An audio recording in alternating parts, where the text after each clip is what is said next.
Dear authors and invited guests, welcome to the technical session 3C.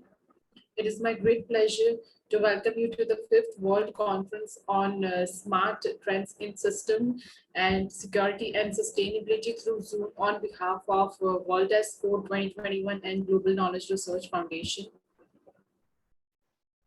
We are thankful to everyone present on this platform to go along with us digitally for the conference in these unpredictable circumstances of COVID-19 and making this conference more productive. Also, we wish everyone and their families a protected time and we all will together pass this soon. We hope you will enjoy 2 days of the knowledgeable and interactive sessions. Just before we get started, I would like to introduce you all to the chat for this session. Dr. Meka James Stephen. Dr. James Stephen is presently working with WISTM Engineering College, Visakhapatnam as principal for the past 7 years. Dr. James has about 15 years of service in teaching. He is a creative and resourceful teacher with proven ability to enhance students' performance. He possesses a positive and effective teaching style and beyond the call of duty.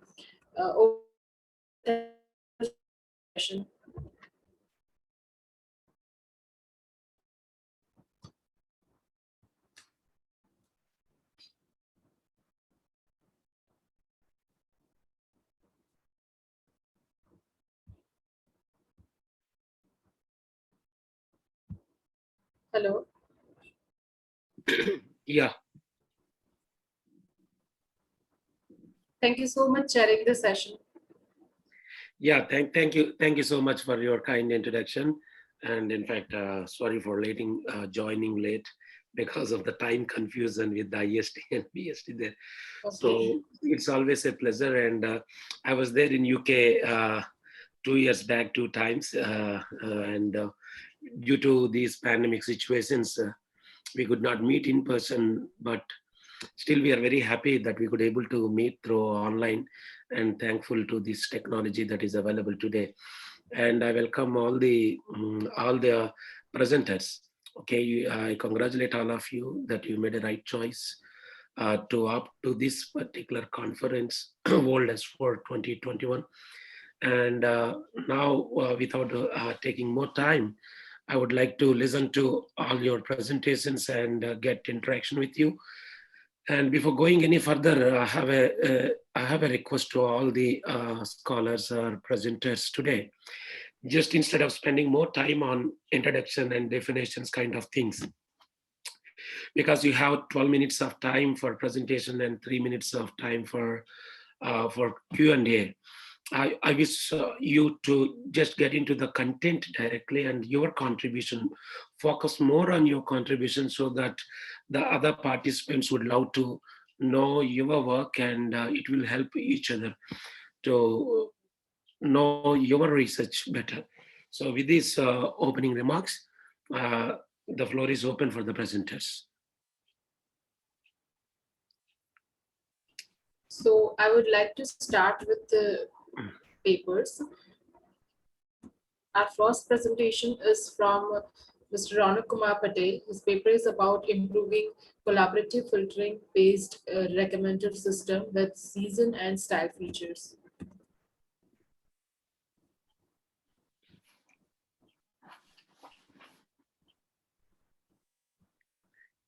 Hello, Yes, Ronak. Ronak Kumar. Yes. Go ahead, yeah.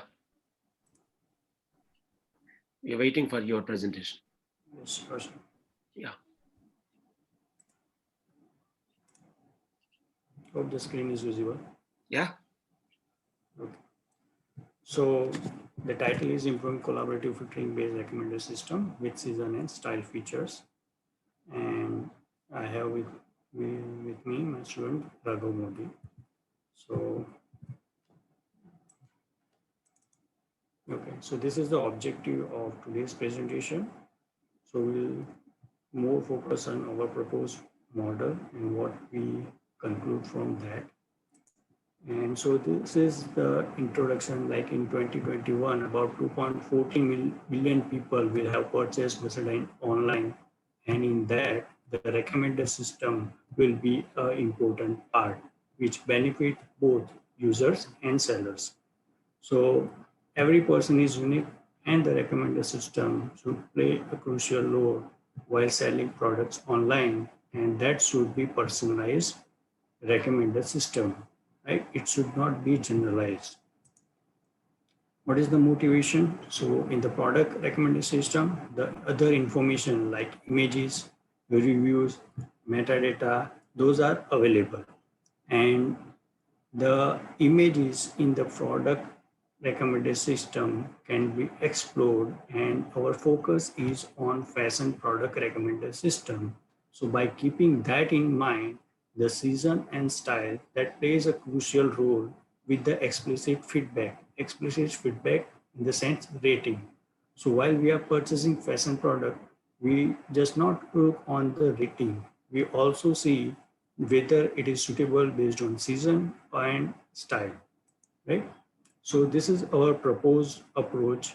So in traditional collaborative filtering system, the item similarity that depends on the user past rating.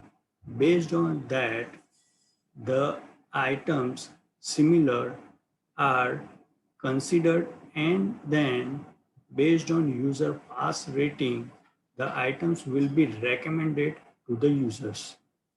But now in this our proposed approach, what we are doing that we are training the CNN to extract the season and style features from the product images.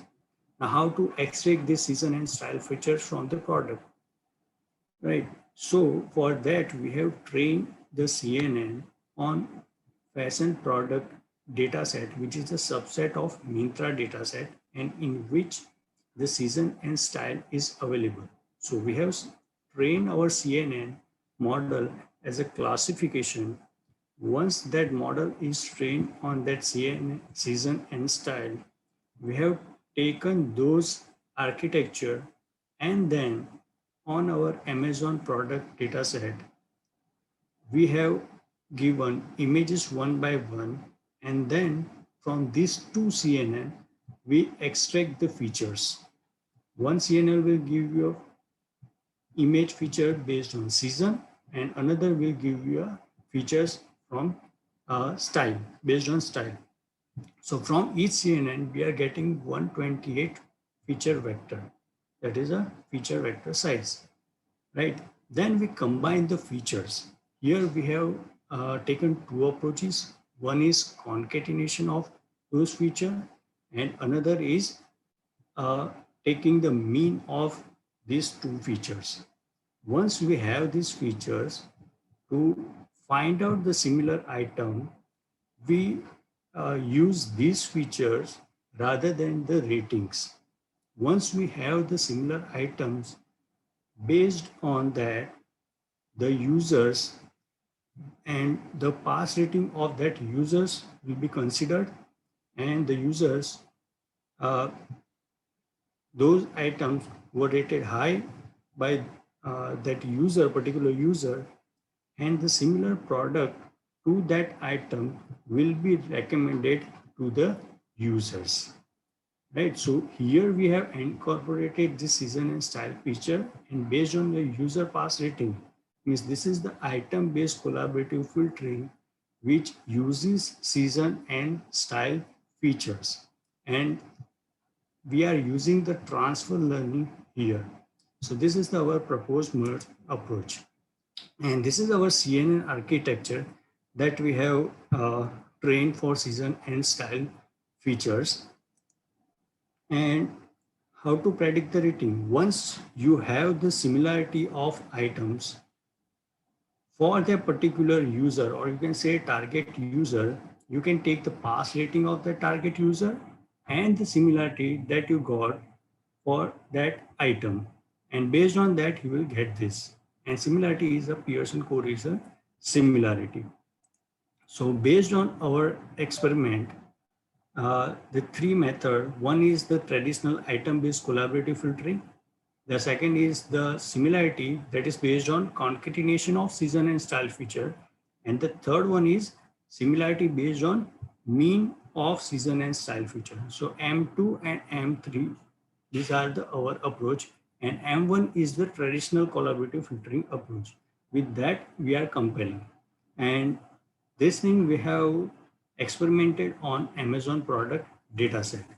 Means because in Myntra dataset, we don't have rating available, but Amazon product data of clothes, shoes, and jewelry, it has rating as well as images as well. So you can see from this three table, right, which is evaluated on MA, MSc, and RMSc, that our proposed approach, that is M2, M3, clearly have a good impact. Now, what is the difference between M2 and M3? When you are combining or concatenating season and style feature, the feature vector size will be 128 plus 128. So feature vector size will be more. But when you take the mean of season and style feature, it will be 120 only, 128 only. So, and you can see the results. They are mostly similar up or nearer to each other. So this comes with the trade-off. Whether you want to go with the low features that will give you a means fast prediction, it may have some like 0.22, it will increase the MA with 0.24, right? So there is some trade-off between you want to go for a low feature or some high feature. So this is our experiment result. Conclusion and future work. So the season and style are the essential feature of the fashion product recommendation. And this feature conclude that the use of season and style features and proper combination of it will definitely improve the traditional collaborative based recommender system. And here we have checked the item based collaborative filtering. And the CNN can effectively extract the season and style feature with the use of transfer learning as product images are available. And in the future, the other researchers can try the for process in this recommendation, like as we have other features or other things are available like gender, location, material, right? And also other deep learning techniques like for review, you can consider sequential model. Then for unsupervised approach, you can try with the autoencoder.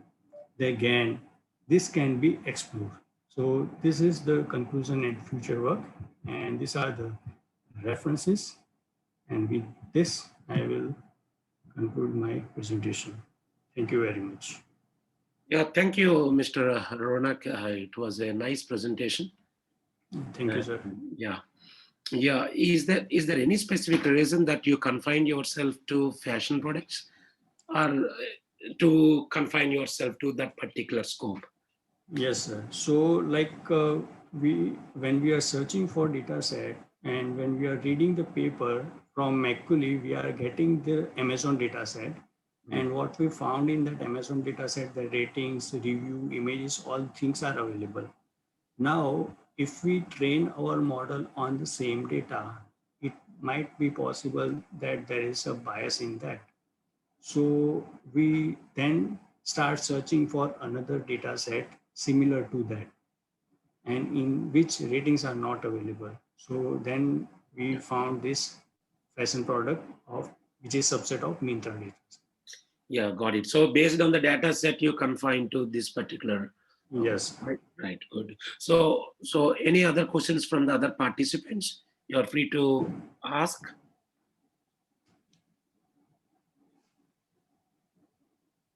So your silence indicates no questions. Yes, and if you like want to collaborate in recommender system, machine learning, deep learning, you can connect with me or yes. So the details are available. So those who are researching machine learning or deep learning or related fields, you can always connect. The emails are available. That is the wonderful thing with these kind of conferences, that we can have a network of researchers and we can always do collaborative works, etc. So you're always grateful to the organizers, right?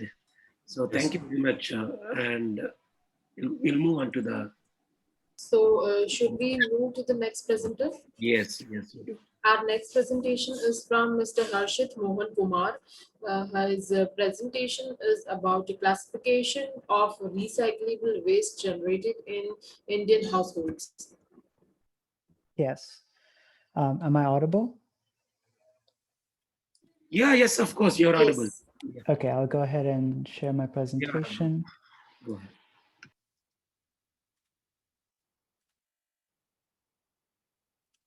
I hope my screen is visible now. Yes, it of is. course. Okay, great. So greetings, ladies and gentlemen. I hope the World S4 event has been great for you. However, I haven't had the full opportunity to experience it to the greatest due to the fact that I have my fourth semester finals ongoing at the moment. In fact, I have my design and analysis of algorithms test scheduled tomorrow.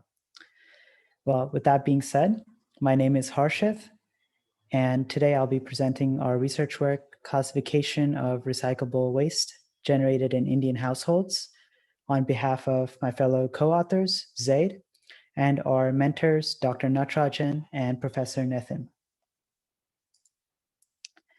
So when I moved to India 2 years ago to start my undergraduate studies at PS University, I was appalled at the waste management system currently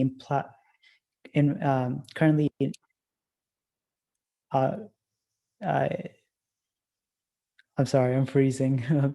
This is actually one of my first times presenting at a conference and also one of my first papers ever. So thank you for this opportunity. So back to what I was saying, the waste management system in India is not very effective at the moment. A lot of the trash and recycled materials are often combined together. And what happens is that they're usually taken to an empty lot and they're burnt. And the chemicals are released into the air. Either that or sometimes they're disposed in rivers and lakes. And globally, this is actually a huge problem as well. Plastic waste has been affecting the environment immensely. And the main method of dealing with this waste is usually landfilling, or another common procedure is to incinerate it. So, like I said, over the past 65 years, the production of waste has increased immensely, and it's a constant growth of rate as well. So we're having a problem of figuring out what to do with this material since it's not easily disposable, it's not biodegradable. So a lot of these materials are ending up in various landfills and aquatic ecosystems and causing troubles with aquatic animals. And only 9% is being recycled, according to a study conducted in 2017. And over the years, this rate has increased, however, very slowly. So recyclable items also get mixed up with trash and compost materials. And usually when they're sent to a recycling factory, they can't be processed unless they're cleaned and no other contamination is involved. So the current method of recycling is usually to take all of this trash and have it sorted out at a recycling factory using employees for the classification process. But a cheaper alternative is usually employed, which is landfilling or incineration that I talked about. So what is our solution to this problem? We try to build a vision system to automate the process of classification in order to improve the system at hand by improving the efficiency and also somewhat the accuracy. Mostly our target is for the inference. And we also adapted the data set to suit for general items within the Indian household so the classification could work locally in our country. Here's a small animation which shows what would usually be employed in a nice system where the conveyor belt has a sequence of items coming in, and usually it's segregated by hand by humans based on their materialistic properties. And conveniently, humans can visually recognize the materialistic properties as well as physically by touch. We're trying to employ a system that is vision-based, so it can only detect basically the pixels that are on the images. The GIF on the bottom screen shows an object detection model, which is able to recognize multiple materials within a single frame of a video. And this is paired with an autonomous robot, which is able to pick up things and segregate them. So moving on to our research primarily consisted of classifying items into 5 different categories: plastic, paper, metal, glass, and cardboard. In order to accomplish this task, we built a custom data set containing around 1,000 images of items commonly found in India, as well as images from other data sets worldwide. We used ensemble learning with the deep learning model ResNet and SVM for classification. Essentially, we chose ResNet due to the fact that it uses residual networks, and employing a common deep learning network would not be efficient enough. And also, I have to acknowledge the fact that the ImageNet challenge has given a rise to a great deal of deep learning vision models over the years, like ResNet, Inception, YOLO, and VGG, and many more. So utilizing one of these powerful models and using transfer learning, we were hoping to extract features and use in our SVM model for classification. So moving on to our custom data set, we took a significant part of our research was to build a data set where it would be collecting images from our local region. And this is due to the fact that usually, although materials are like globally the same, plastic, cardboard, and whatnot, however, the brands vary from country to country. Some of the brands that exist in India may not exist in the United States or Australia. Due to this fact and including the fact that our model is primarily vision-based, we had to adapt our data set to include brands locally from India. And an example of some of the images that we collected are on the right-hand side, where we have Maggi, a packet of Maggi, Bisleri water bottles, and more. So essentially, this 1,000 images collected by ourselves was combined with data sets from 2 other researchers in University of Stanford who created a data set classified into 5 different categories and collected general images. So you can see that each image usually contains only 1 item, and this is purposeful. So moving on, here is the general architecture of our ResNet model. We had to modify the model a little bit for our liking. I've broken down the model into 4 different sections: the input block, convolution block, identity, and output. Essentially, when we were training it to extract the features, we first took out the last few layers of the ResNet 50 model by taking out the layers and adding in deep learning. We added in neural network layers at the end to extract the features, basically. And then we realized that our accuracy wasn't high enough. So we basically took out a few more layers. And what we did was we added a flattened layer and we added average pooling. And then our accuracy did end up improving. However, we did notice that overfitting was occurring. And to solve this issue, we added in dropout loops into the convolution block and set the parameter as around 0.5. This did solve the overfitting to some extent, but as I'll talk about in the results, it still exists. So here's a general implementation pipeline of our training process. The image was fed into the convolution layer using ResNet 50. The features were extracted from those layers, and they were usually stored in a file. And then we would use a separate model for the multi-class SVM, feed in these. Sorry to interrupt you, but last 2 minutes has left for presentation. Oh, okay. Sorry. I'll speed myself up. But yeah, this is just the general process. I do only have one more slide left. So yeah, talking about the results, we achieved an accuracy of around 94% with loss 0.2 with a significant amount of overfitting. We generally notice that in our confusion matrix, that confusion was happening between translucent materials like glass and semi-transparent plastics due to the fact that, visually they look very similar and identical in nature.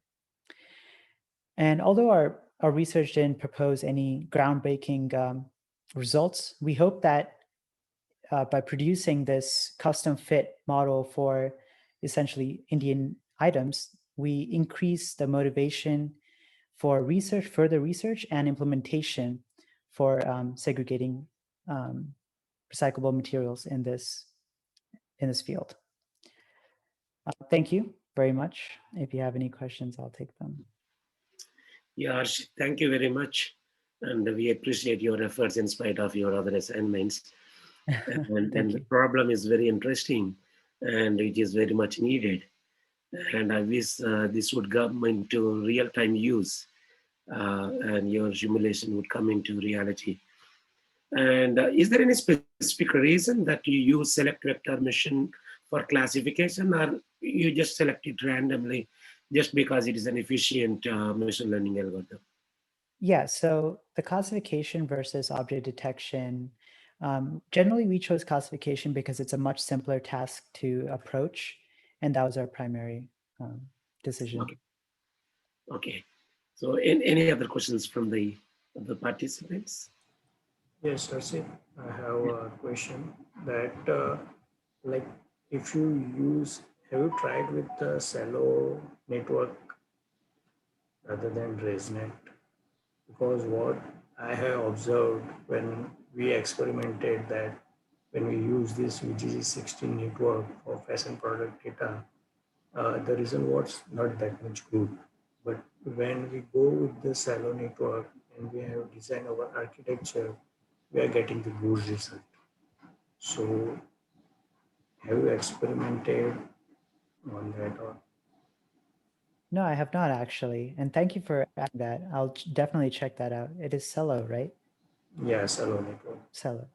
Yeah, I'll definitely look into it. Thank you. And also like as you are doing classification only, so rather than giving your features to SVM from CNN only, if you directly classify it, then you might get a good result rather than this Ansible learning. It might possible, you can experiment.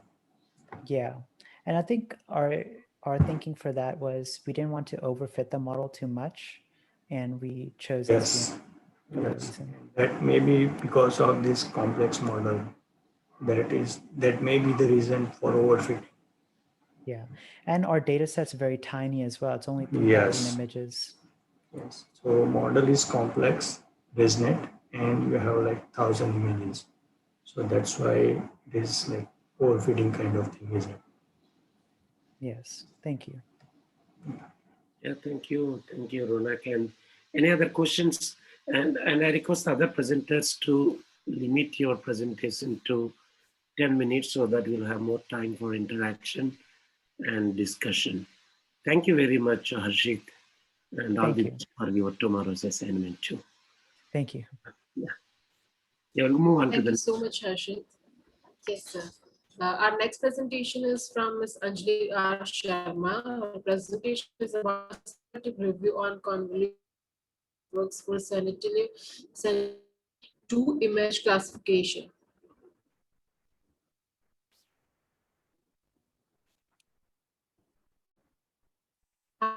Anjali, are you there? I'm here. Good evening, everyone.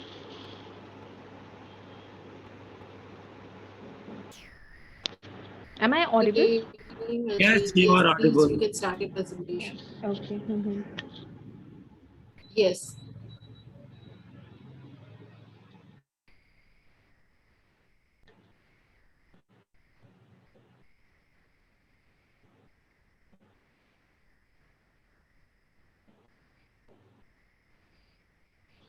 So, good evening, everyone.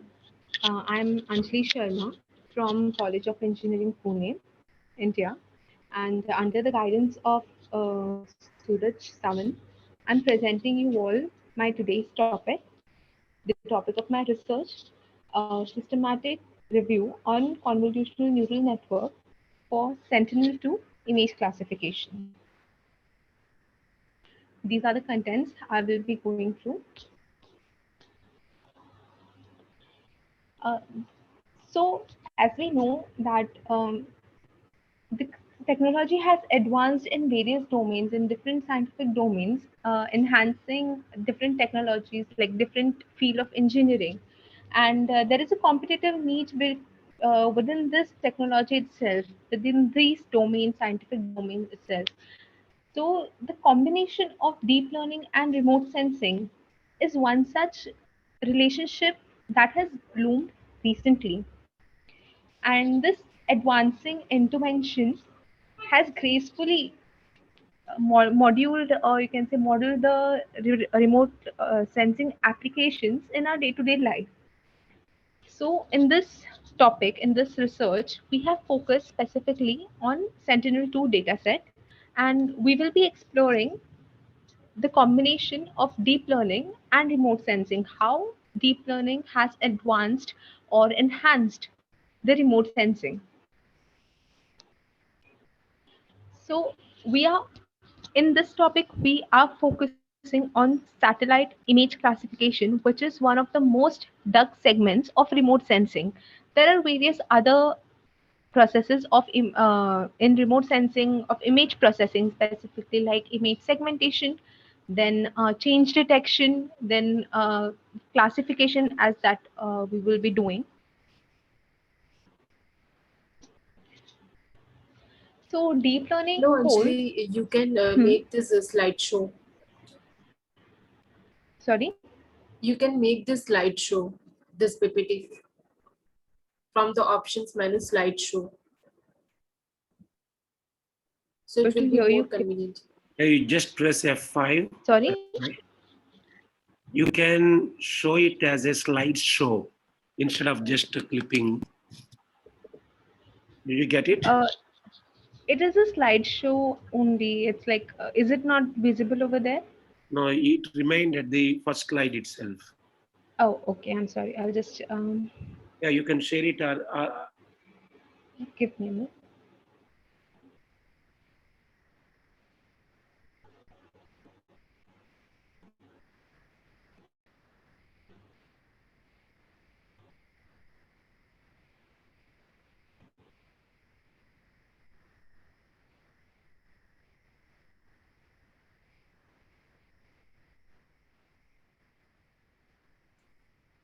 Yes, this is Yeah, now correct. it is better. Yeah.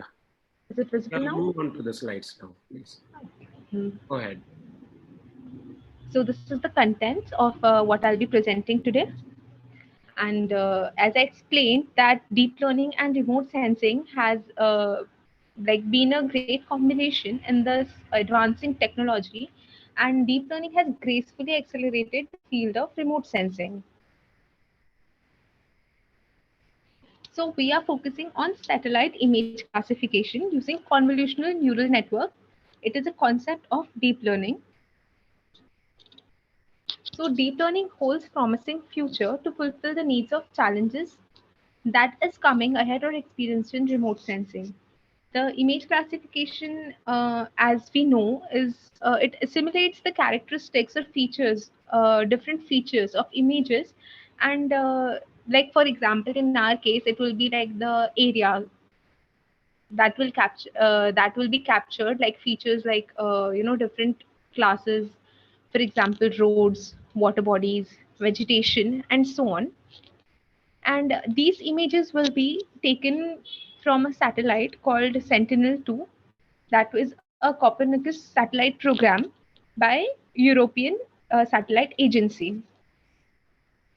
So the motivation behind this topic or this field of research was the blooming idea in the field of remote sensing being implemented with the help of deep learning, which draw attention and intrigued us with its extraordinary processing and advantages like high accuracy, state of the art models, and explorable solutions to many remote sensing problems. As we know that the old methods or the conventional methods of ML were good for such processes, but when the data set is humongous, for example, this satellite data that we have that is being collected every day, every minute, these data needs to be managed properly, and that's why here deep learning comes to save us. As we can see that the data set we chose is Sentinel-2, specifically of it is a Sentinel mission by Copernicus, and it has 13 spectral bands, giving us the different features from the Earth's view from the satellite.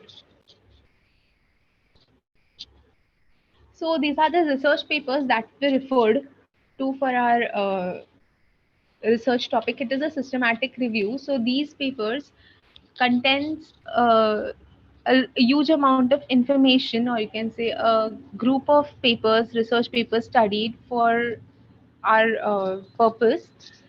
These are the research literature survey that we have taken the topic. The main research papers that I would like to highlight is about the meta-analysis. Then Hydra. Hydra is again the ensembling of various CNN as per the requirement. It keeps on adding the CNN related to certain features and attributes that we need to be added. The next paper I would like to focus upon is the deep learning and remote sensing applications. It is also a meta-analysis and review. It contains a lot of research papers, or you can say researches related to the topic we are studying, that is convolutional neural network in remote sensing. Again, here we can see that model net is using two modes of satellites to extract a single image of a single area. They overlap it, superimpose it, and then extract the features from them. These all things are done with the help of CNN and other deep learning applications or models. So these comprehensive study or this literature survey reveals that DL actually improved and reinforced the traditional method of remote sensing image classification. This is the proposed methodology that we are using for the image classification.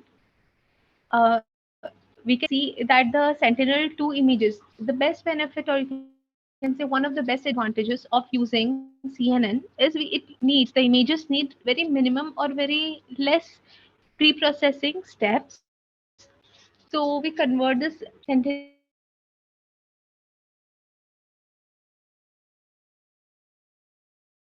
images into small patches, and then it is sent to the CNN layers and other hidden layers to extract the features. The features are extracted with and some enhancement is done using activation and loss functions, and then the classification part is done using flattening and different layers. So we know that these are the layers that we will be implementing in the model that we are proposing. The CNN model, as we know, has a single convolutional layer, at least a single convolutional layer that helps us to create feature maps. And when the images that we are using as the satellite input image patches that we are using, they are scanned, and the hyperparameters from them are used to generate the feature maps. Further activation and loss functions are applied to these feature maps. Here we are suggesting to use ReLU function, as we know that it is one of the best activation function that is used. Loss functions, we suggested to use categorical loss function. Then the pooling layers downsize the space of these feature maps by deducing a random average or maximum value from the given window size. The flattening layer brings all the feature maps into a single vector and pass it to the fully connected layer. Dear presenter, you The have last 1 minute. Okay, so this is the model. This is the model that we have proposed. After the implementation, we have seen that our model has given the 90% accuracy, and with the increasing number of epochs, the accuracy increased. We have compared these different methods, different papers and researches with our model, and we have found that our model with limited data set has performed really well. And we have also compared it with the conventional models that are conventional ML models.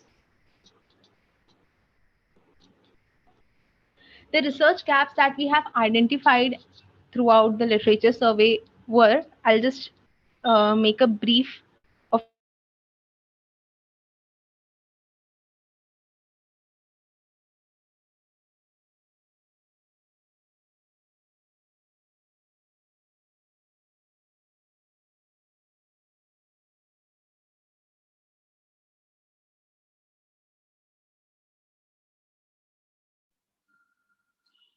Yes. Hello, hello, ma'am. You are audible. Yes, are you there?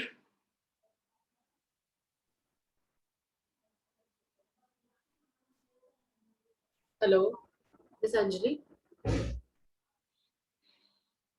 Yeah, I think she has some signal issue. Yes, sir. Yeah, I think we can proceed to the next participant. If she joins back, we can get back to her with questions. She took Yes, sir. time, I believe. Yes, sure, sir. So moving ahead with our next presentation. Our next presentation is from Mr. Pratham Majmudar. His presentation is about that message compression with variable null symbol incorporation on constrained multi-hop routing in WSN. Hello, Mr. Pratham. Good evening, everyone. Yeah. Am I audible? Yeah, good evening. You're audible. Go ahead, please.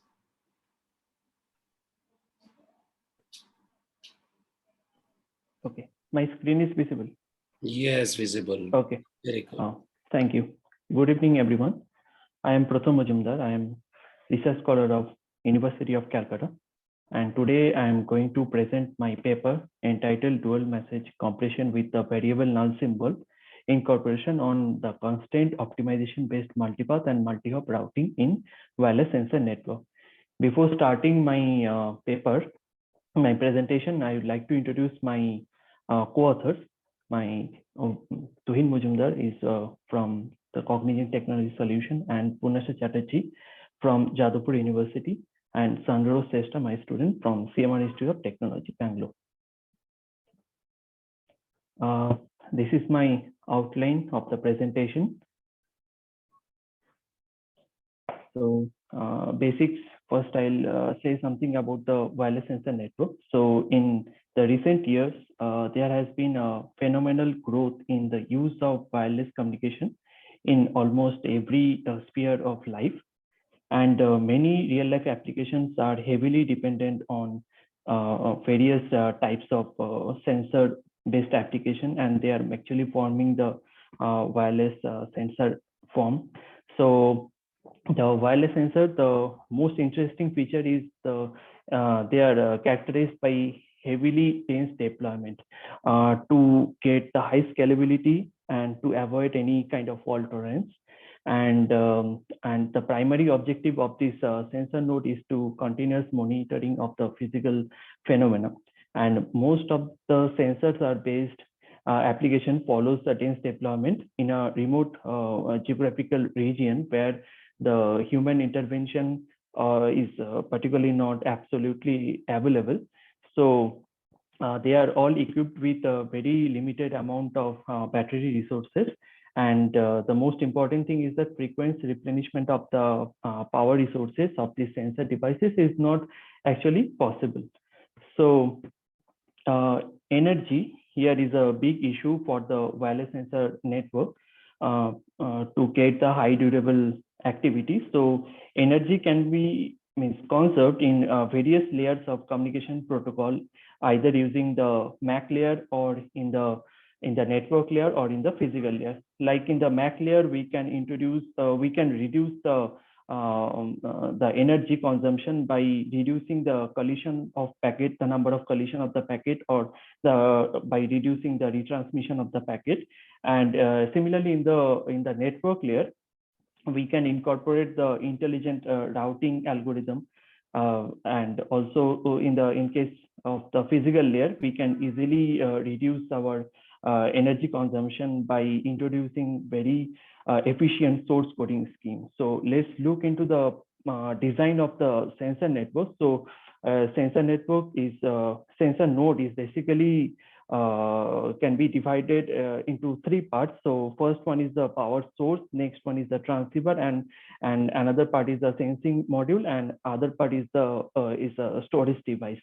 Okay, so here the power consumption can be broadly classified into three categories. First one is the sensing, and next one is the encoding or the data processing, and the communication. The literature says that at least 60% of the power consumption is done by this communication subsystem and computing subsystem, and the sensing subsystem. It carries around 30 to 40% of the energy. So there are two different mode of communication is available. First one is the active mode, another is the sleep mode. In the active mode, all the components of the sensor devices are assumed to be turned on. So it will consume most of the power during the transmission of the data. And another is the is known as a sleep mode. So here all the processes are turned off except the synchronization timer is on. So here in this table you can see that for the active mode, so our radio device is consuming around 170 milliwatt power, whereas the off mode it only consumes, or in the sleep mode it only consumes 0.054 milliwatt.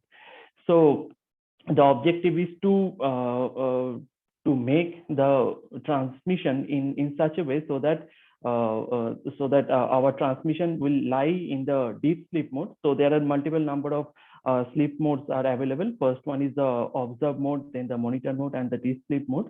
So in respect to all these sleep mode, only the deep sleep mode is assumed to be consuming very less amount of power.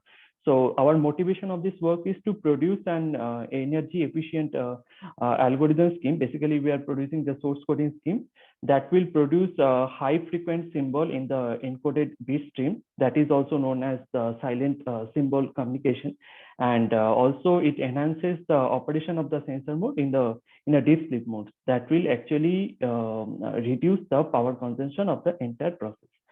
So in the literature review, there are multiple number of layers that are associated with the power consumption of the sensor network. So in the MAC layer, as I mentioned, it can be effectively reduced by incorporating the collision number, reducing the number of collision or packet retransmission, and similarly for the network layer by introducing intelligent routing system. But here in my work, I am focusing on both the network layer and the physical layer based application. So in the physical layer, there are certain algorithms are already available. That is, first one is the energy based transmission. So it deals with the spending energy on every bit. So here is one example, like there is one transmitted bit string that is of n bits. So here you can see it is represented by 1000410. So it's in binary. Now, if we introduce energy level for every bit, then it will carry around 9 energy unit. Okay, so 9 EB all total. But if we can introduce one more type of communication that is represented by the communication through silence, that represents actually, it will fetch the high frequency symbol from the transmitted bit, so that high frequency symbol can be transmitted using the silent symbol strategy, so that at that transmission time my transmitter will be in the silent mode. Using this strategy, we can easily infer that here number of ones are 5. So if we choose 1 as my high frequency symbol, so during the transmission of 1, I'll keep my transmitter in the silent mode, so that I can eventually reduce the power consumption. So what is the idea behind this? So basic idea is to convert the binary data bit stream into a stream of k possible symbols. So here, obviously, k should be greater than 0, otherwise it will be binary. So out of that k symbol, we will choose one symbol at say high frequency symbol. So we have seen that energy-based transmission, the transmitter and both the receiver draws substantial power when some message frames are received or transmitted. Okay, now here one important thing we have noticed, that if k bits are encoded using a single symbol, then the duration of transmission can be reduced by a factor k. Okay, that means if we are transmitting 8 bits, okay, and if we are encoding 8 bits into 4 symbols, then already by sending 4 symbols, we can reduce the length by half. Okay, so that will reduce the transmission energy by 50%. Now, in case of the hardware, it will increase the complexity of the system by 2 to the k times. So our trade-off has become y, that is representing the trade-off function as y. So it will be equal to 2 to the k into n by k. For this expression, we will get the minimum value for k equal to 1, which is for the binary. So in binary, we will get no reduction in the transmission, but for k equal to 2 value, we will get the minimum value of the trade-off cost, and also the transmission time will be reduced by 50%. So this is our contribution. Like as I have mentioned, that I have introduced one model for the network layer, as well as for the source coding scheme for the physical layer. So our contribution from the network side is we have designed one energy efficient novel network model and packet distribution policy, where the nodes are capable to transmit message at non-identical distances and able to control their transmission power. And the transmission power here, it's proportional to the distance it has to cover, so it is proportional to d squared, at assuming that packet generation rate of each and every node is identical. In case of the physical layer activity, we have designed and we have proposed one source coding scheme, novel source coding scheme, which is known as the dual message compression with a variable null symbol, which is also known as the DCBNS. And in this scheme, we have interleaved 2 bits from the 2 message and encodes every 2 consecutive bits into the interleaved dual message. So that overall message length can be reduced by a factor of 2, so that my transmission time will be reduced. Sorry? You have last 1 minute. Okay. So this is my network model. So here you can see that my node 1 and node 5 is my source node and the destination node, and here is we have followed the multi-packet transmission, and this is my message generation expression and the energy. So our objective, that is the objective function we have developed, is to minimize the overall energy of the network, and using this constant that all energy consumption at each and every node should be equal. And this is our proposed algorithm for the physical layer by the process of interleaving. This process is very easy. We will use the 2 binary string of same length, and we will interleave 2 bits together. And the 2 bits can be represented by, if it is 00, then it is represented by A. If it is 01, then it is represented by so on. Okay. So this is our result for the optimization purpose. So without using the optimization category, so that the source node has to spend 4 units of power, and whereas using the optimization category, so the source node has to send only 1.3 unit of power. And this is our another simulation using the real life data set. And from here, we have introduced, we have worked on 2 commercially available radio systems, that is the Maxim 2820 and CC 1100. And we have found that the transmission power is around 35%, and the base energy is consuming around 60%, and the switching energy we have got around 5%. And we have also compared our system with the 2 different system, that is the LBR, that is the load balanced routing algorithm, and another is the EESAA, that is the energy efficient sleep aware algorithm. And the conclusion is our proposed method, that is the constraint optimization problem based packet distribution policy. It will help us to maintain the power dissipation at each node should be equal, and we have designed an efficient novel source coding scheme using the dual message compression with the variable null symbol. This source coding scheme uses the concept of silent symbol, and this will help to reduce the most energy consuming active state period.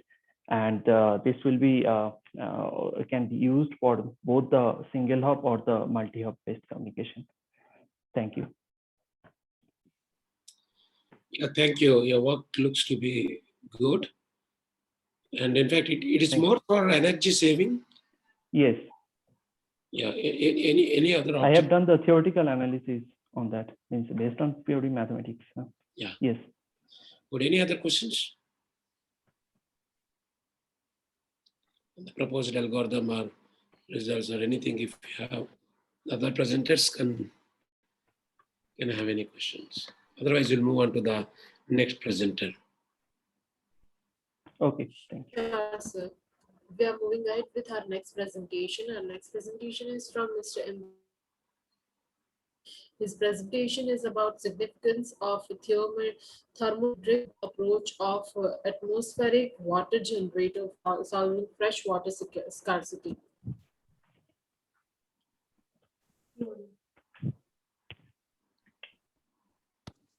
Hello, sir. Yeah, Mr. Ahmad. Hello, Dr. Guess.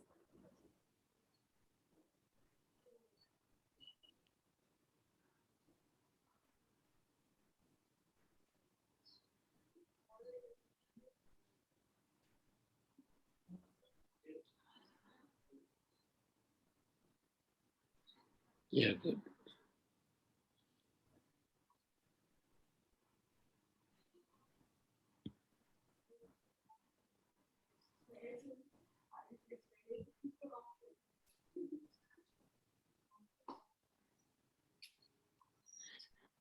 Yeah, Dr. Ahmad, you can go ahead, please.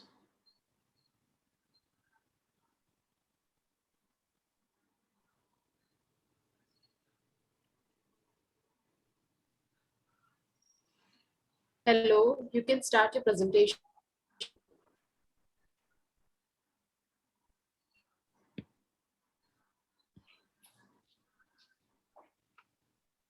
Hello, Dr. Ahmed. You're facing any issue? I think there's an issue with his audio, I believe. Yeah, Dr. Ahmad. Yes, sir. So till then, can we move ahead? Or should I wait? Yeah, I think we better to move to the next presenter. And Dr. Ahmad, please check your audio once. We are unable to hear you. And we could see your screen, your presentation on the screen, but we could not hear you. Can you check your audio once, please? Otherwise, we move on to the next presenter and we can get back to you. Our next presentation is from Ms. S. Gautam. Her paper is about automatic traffic light detection for self-driving cars using transfer learning.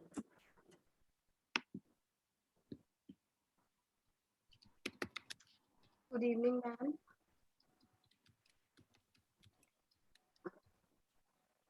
Am I audible? Yes, Yes, you're audible. Yeah. yes, yes.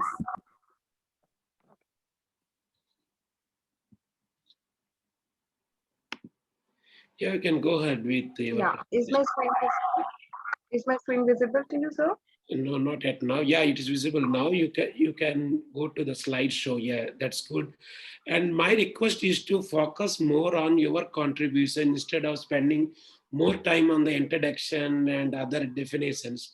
And because you're running out short of the time then.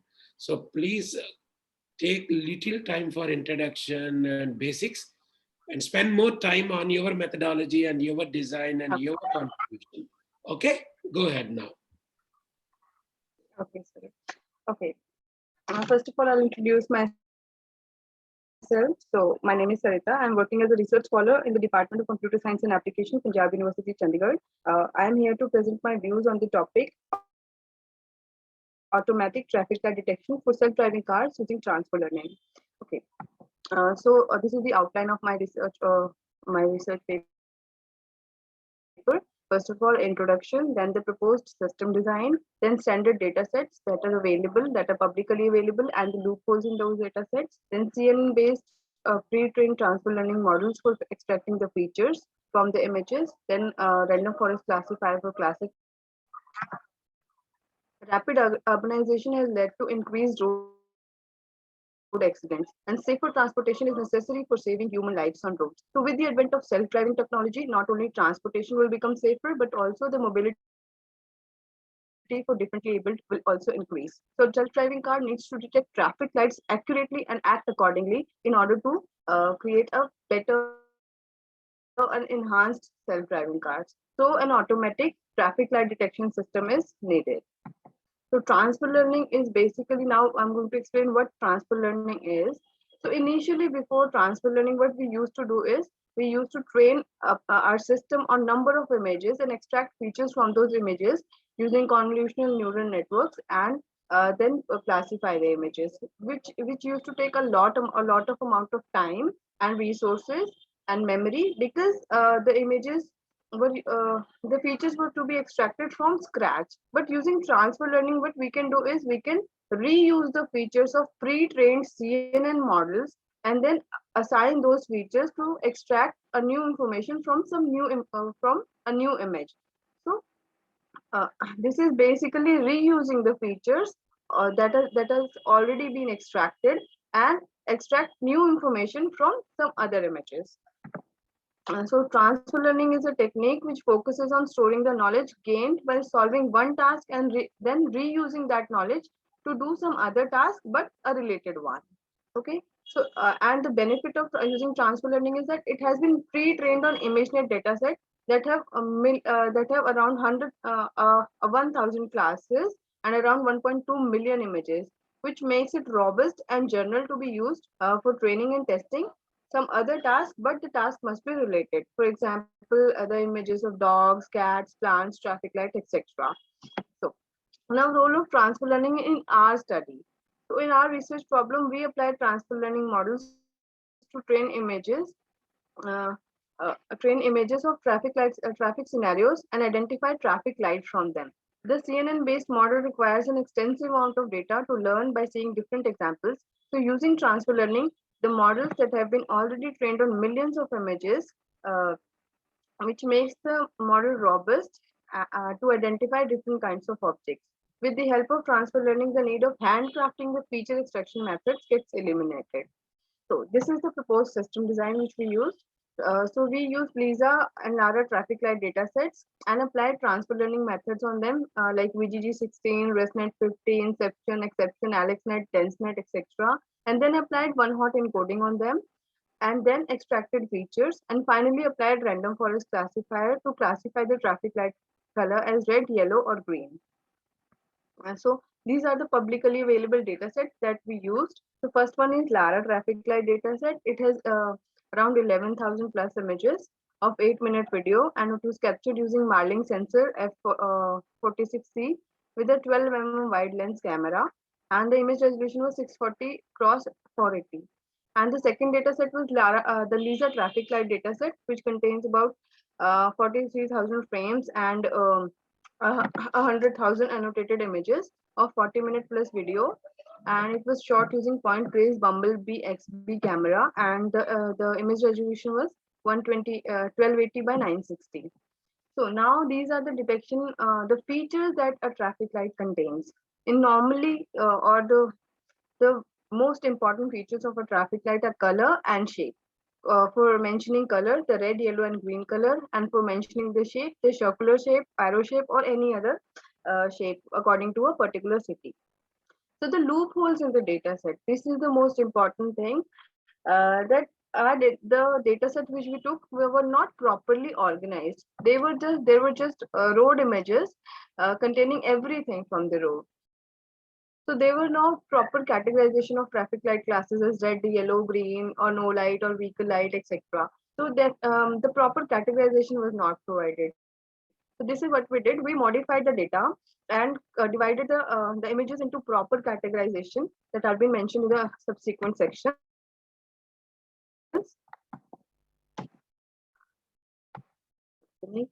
The slide is not moving, so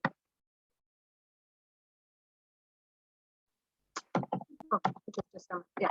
So this is the modification that we did on our data on the data set. So we classified the traffic lights as no light, day, red, green, yellow for the daytime and for the nighttime. Red, green, yellow, green, left, green arrow, road vehicles, and a total of 24,988 images were classified for daytime, and a total of 12,364 images were classified for nighttime data set.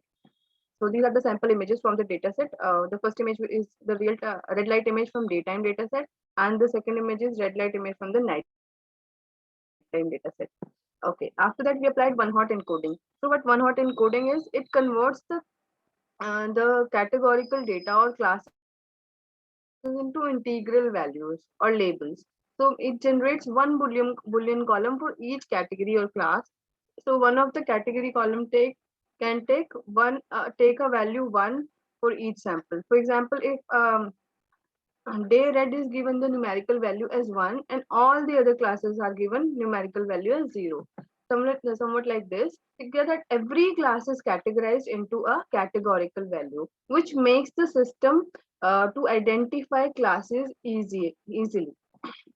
After that, we applied various transfer learning models like VGG16, Inception, Exception, RESTnet, DenseNet, and DenseNet performed the best output. So DenseNet 121 we applied DenseNet 121. It is 121 layers deep CNN model, and it has higher capacity with multi-layer feature concatenation, and it diminishes the vanishing gradient problem and requires fewer parameters for training. So after that, we applied random forest classifier. So random forest classifier is ensemble of decision tree. The different parameters were taken into account, like number of estimators, number of maximum features, maximum depth, minimum samples required to split a node, minimum samples required each leaf node, and bootstrap. And all the parameters were trained using randomized search CV for each training set.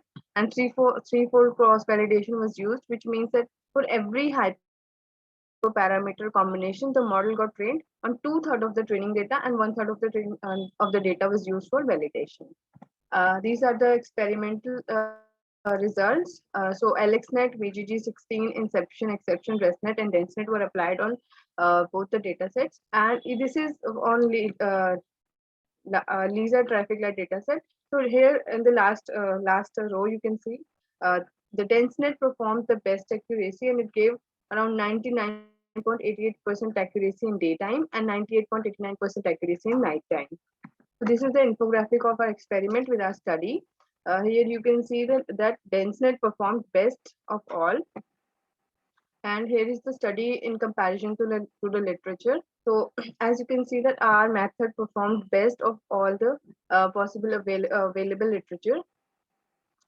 And finally, the conclusion and future scope. In concluding remarks, our study outperformed all the other methods available in the literature by producing 99.88% accuracy on LISA daylight dataset and 98.89% accuracy on the LISA nightlight dataset, and 100% accuracy on LARA traffic light dataset.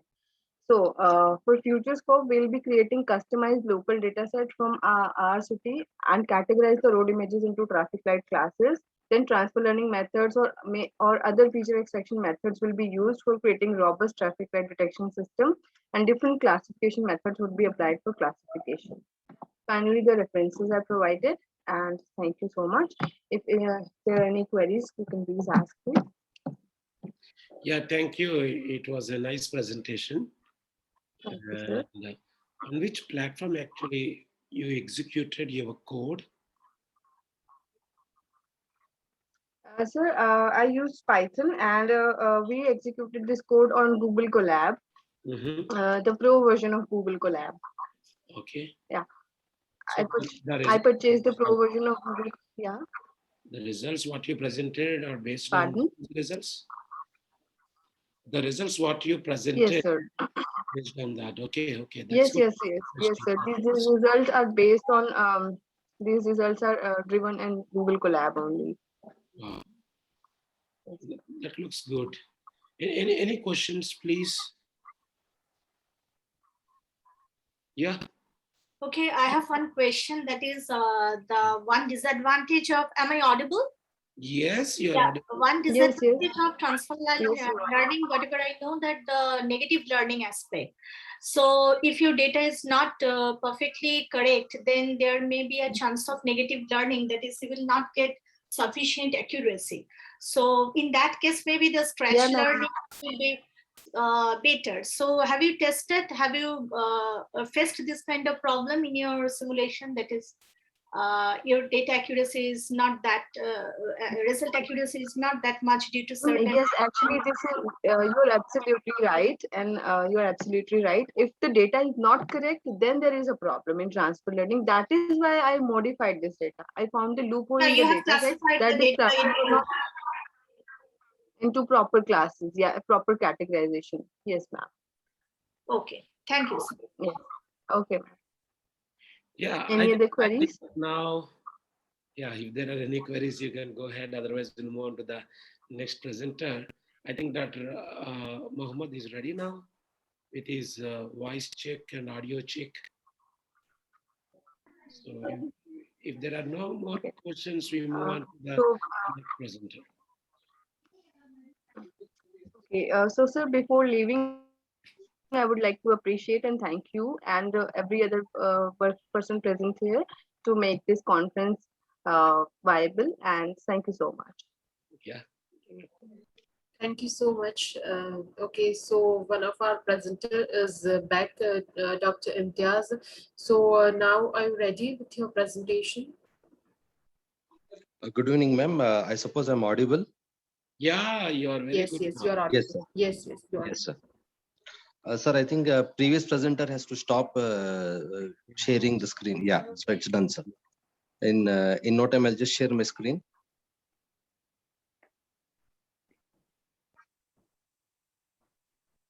Yeah, good evening, one and all. This is Dr. Imtiaz Ahmed presenting a survey paper on significance of thermoelectric approach, which is abbreviated as TEC, which is an research approach which will be useful in generating water through atmospheric air.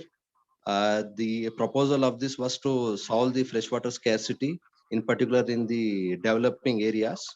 And the whole idea of this proposal is me and my team, which is from different branches of engineering, mechanical and civil. We are planning for a proposal from the government of India for incorporating this idea for developing a model that will solve the scarcity of water in the rural areas and in the dry regions of the country. Based on this, we propose this the survey paper. The presentation outline is introduction, what is TEC, and what is the proposal based on the literature review we have done, and the conclusions derived so far in our discussion. Then introduction, needless to say, in the developing countries, the major challenges other than unemployability is the basic need of providing safe drinking water. So the rural population and the dry regions is one of the reasons for the country's underdevelopment. and adding to that the population growth, urbanization that leads to environmental pollution is limiting the water resources. And the other reason the challenges have to be faced by the developing countries is compared to developed countries where the high cost approaches such as transportation of water or desalination of water, developing countries can afford, developed countries can afford, developing countries would lack in this. And the dry regions, needless to say, they will have even more worse scenario. Keeping these points in mind, we thought of this proposal, and based on the survey, we found that the AWG, which is expanded as atmospheric water generator, could be one of the feasible solution for providing safe drinking water to the developing countries, in particular to our country, India. So little further details about AWG. The traditional method of classical methods of AWG includes condensation, where the air is condensed to produce the water molecules. The second method is employing desiccants, where it will absorb the water from the moisture.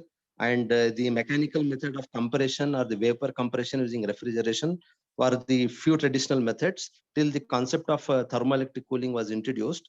The issue with this classical methods is the maintenance cost due to the mechanical elements. And once in case of this desiccant method, it lacks with the reusability of the device. Once the desiccant is used out for the extraction of water, later it cannot be used. So based on this scenario or agendas, the AWG atmospheric water generator could be effective if we adopt TEC, that is thermoelectric cooling, that offers low energy requirement and portability because of its low weight.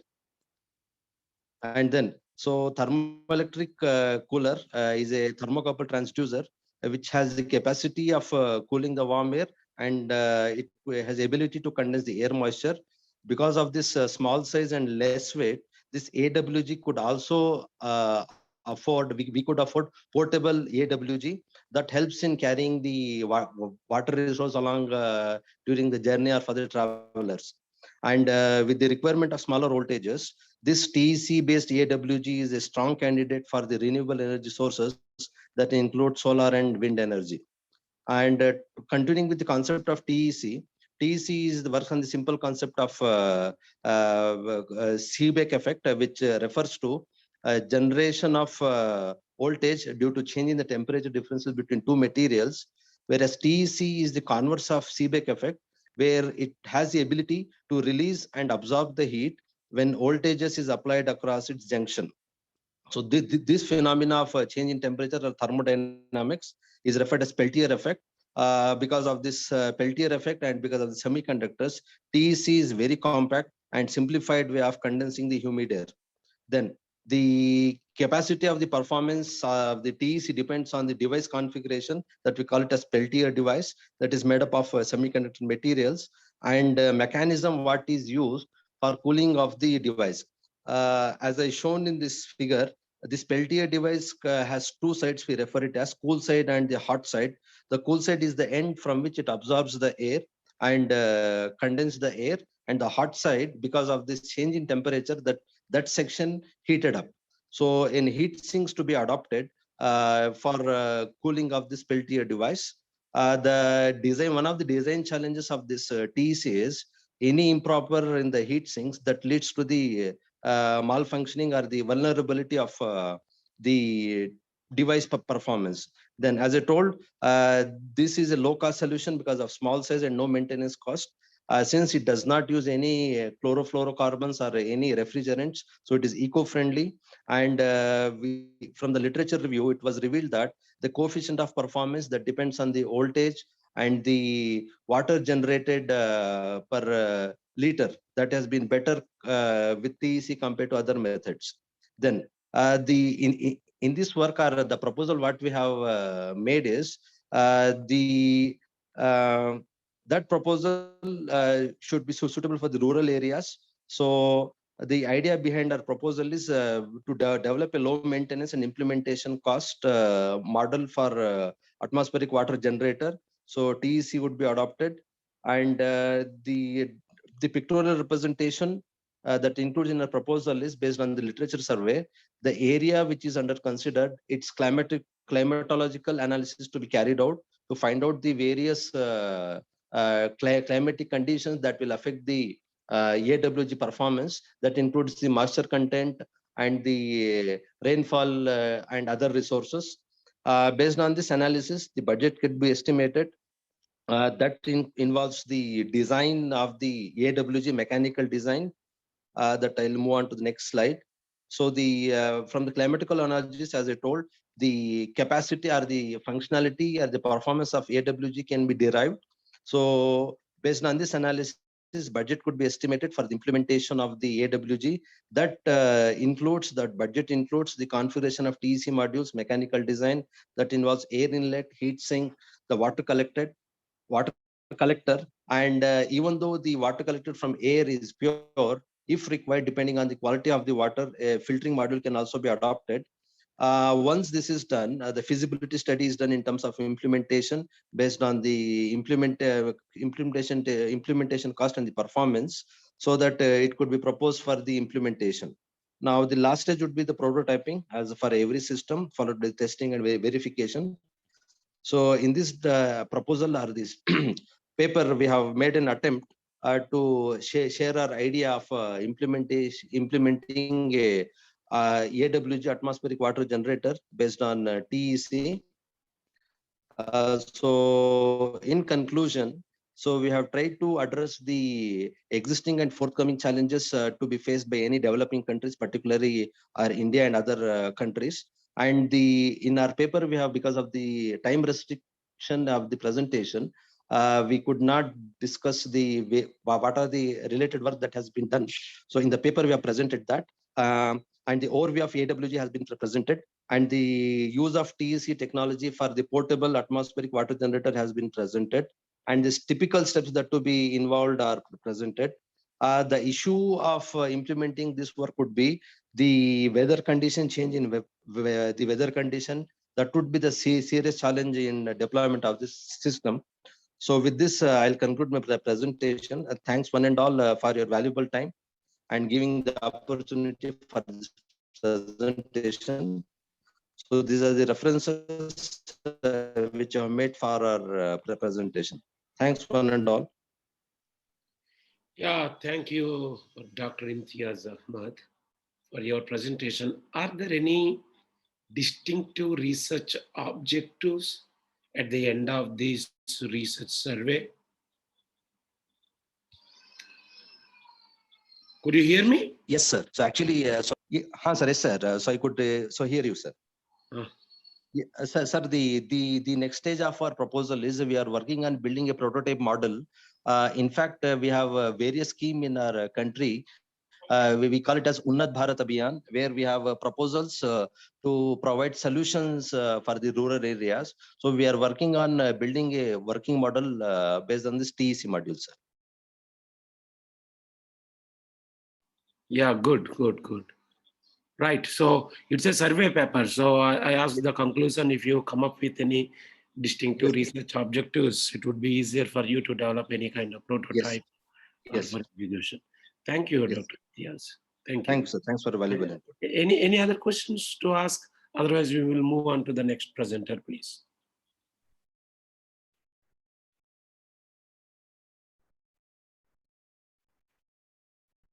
So all our presentation is done. So should we move ahead with our closing remarks, sir?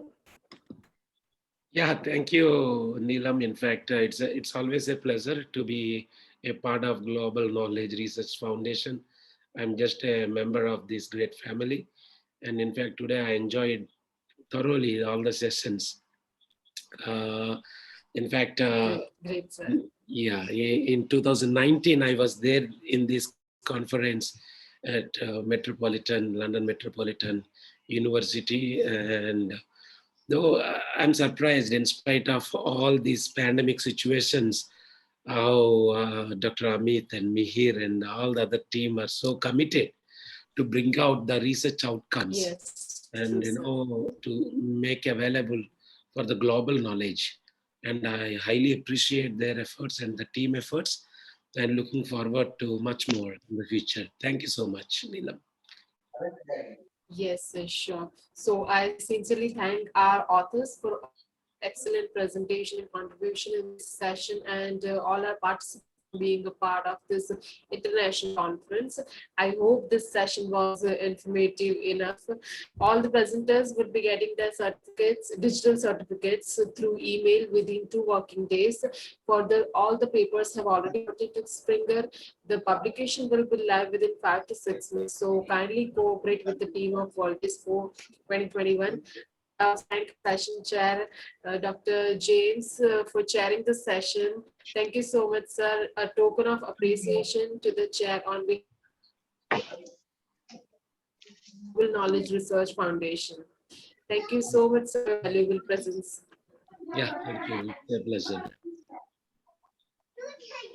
So I request you all to on the camera for a quick snapshot for the virtual conference.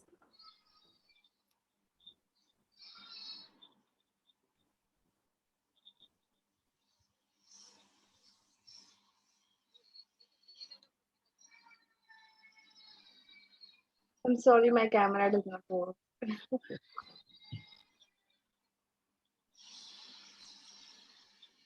Request to rest of the authors to on if possible.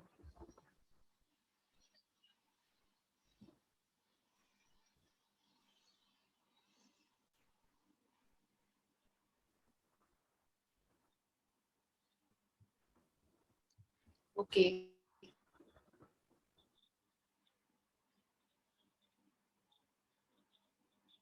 Thank you, everyone. Stay safe and take care. Yeah. Thank you, ma'am. Thank you, sir. Yeah, thank you. Thank you, all of you.